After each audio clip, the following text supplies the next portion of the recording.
Hello, hello, my friends. AmyR here with Prairie Paper and Ink. Welcome back to my face, my card making space, and another STAMPtember exclusive collaboration video.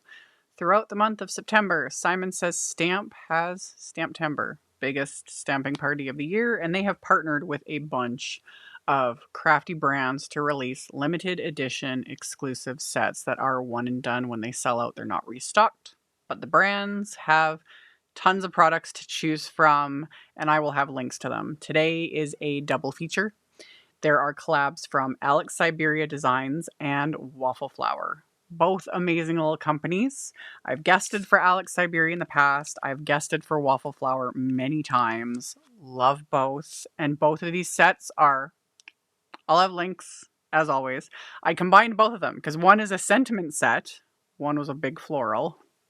Shocker. Shocker that I love it. So I combined them into this card along with a few other things. As always, I'll have links to the sets, the collab sets. I'll have links to both of the brands because they are definitely worth checking out, especially if you're not familiar with them. And then I'll have links to everything I use. They'll be listed and linked in the description box below the video. My links are affiliate links. That just means that if you click on one of my links and end up placing an order, I get a little kickback from that at no extra cost to you. It is what helps pay the bills and keeps the channel going. And yep, that's all the housekeeping from me for the moment. Let's get into making the card. So to make my card, I started with the Syberia collaboration set, which is called Close at Heart. It has this nice large floral. It has some really nice little sentiments in it as well.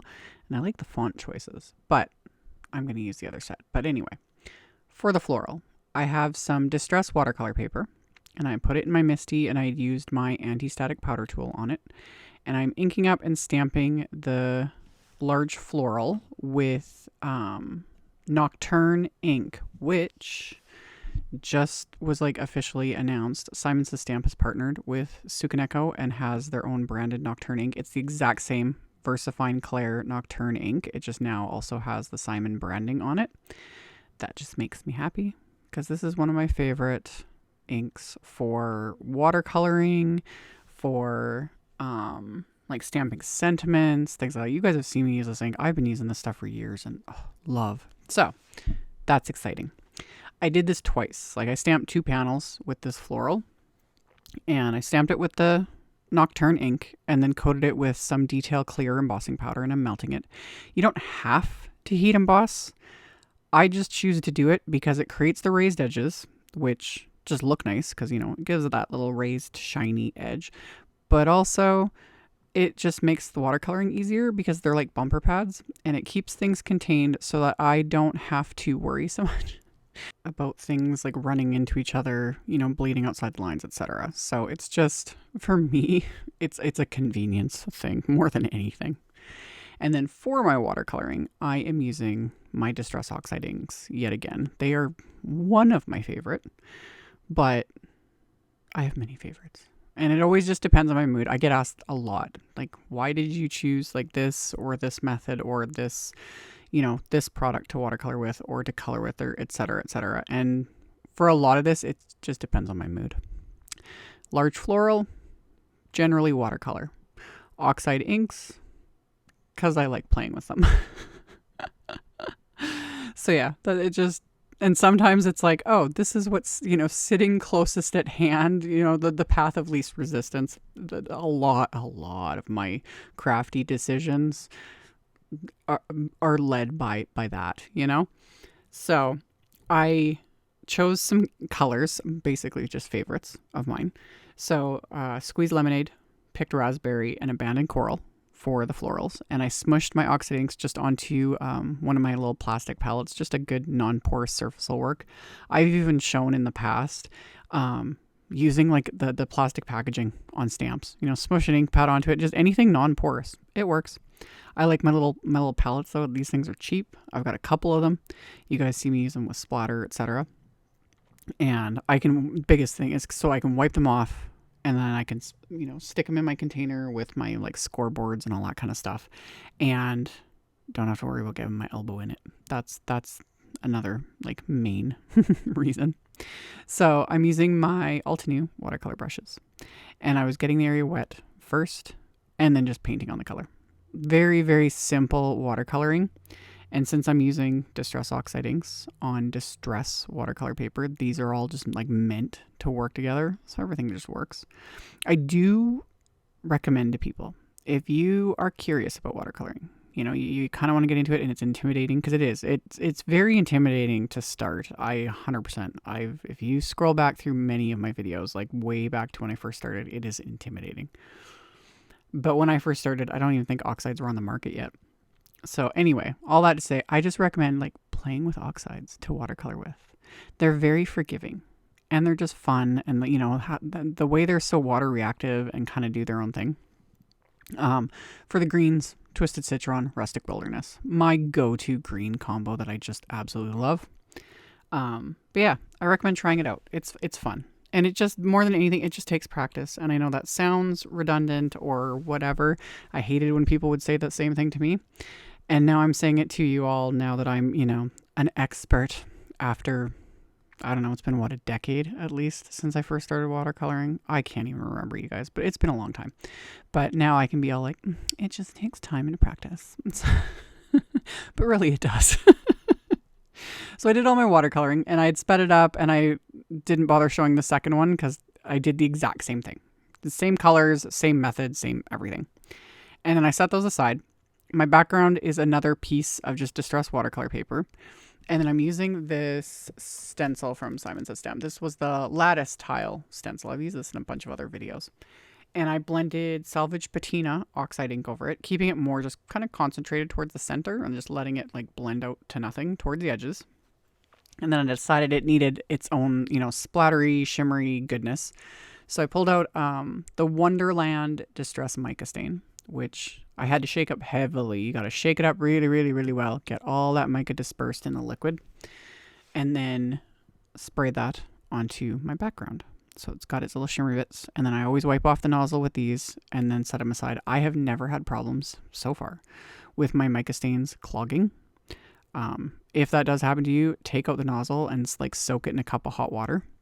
And Ranger does sell replacement like nozzles for those, but like I said, I've never had to use it.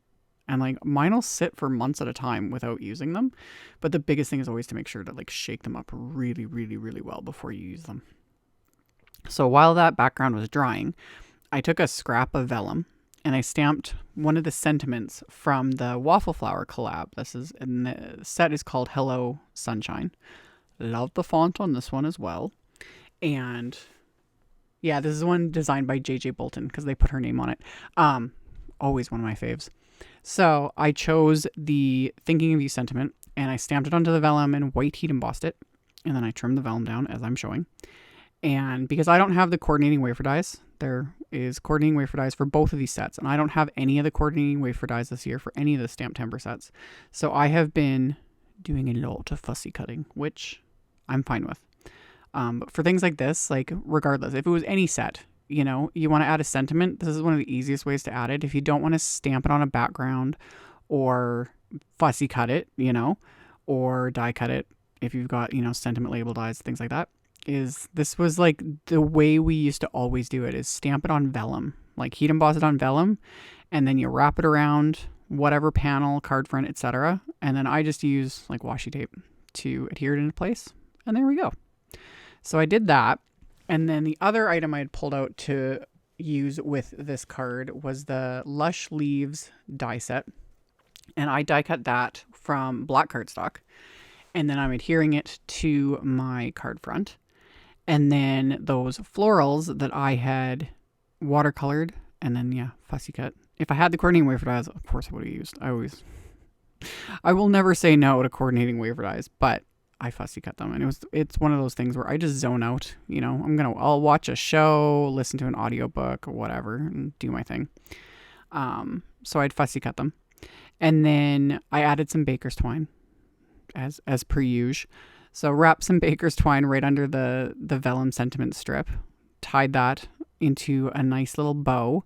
And then for my florals, I'm going to pop these up with a little bit of thin foam squares just to give them a little bit of dimension, create that little extra something. And then once I get these into place, I'm going to trim off the bits that hang off the card, which I know freaks some people out. But one, your brain actually naturally finishes off an image. It does, in fact, look better. If you don't like that, it's fine. But I'm going to use the leftover pieces that I cut off. I don't always, but I'm just going to mention that just in case, you know, before you come at me with the pitchforks. Because there was kind of large pieces I trimmed off. So when it's big enough, I was like, ooh, I can use these on the inside. That's going to work. Great. So my card base is a top folding A2 white note card. And I'm stamping another sentiment from that Hello Sunshine set, this time with the Nocturne ink. Love it. Love it. And then I've got my pieces left over, plus I have another one of the Lush Leaves die cuts. So I decided to adhere the die cut to the inside of the card.